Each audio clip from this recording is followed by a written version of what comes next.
Hello viewers, మనకి ఈ D అనే ఒక నెక్లెస్ 16 గ్రాముల కస్టమర్ చేయమన్నారు. దీంట్లో చిన్న మోడిఫికేషన్ ఏంటంటే ఈ పోస్ట్ లేకుండా ఓన్లీ గోల్డ్ అనేది చేయమన్నారు. So after some days work అనేది ఫినిష్ అయ్యి మనకు వచ్చింది. అది ఎలా ఉందో చూద్దాం.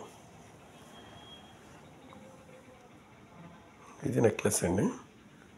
ఇది 16 గ్రాముల్లో వచ్చింది. 916 విత్ చైన్ వచ్చిందండి. ఇప్పుడు చూసారు కదా, ఈ రెండు దగ్గర పెట్టి చూద్దాం.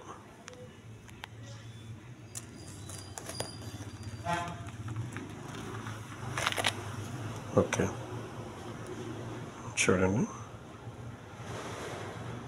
సేమ్ టు సేమా కాదా? ఎస్, మొత్తం సేమ్ అండి. సేమ్ డిజైన్ వచ్చింది.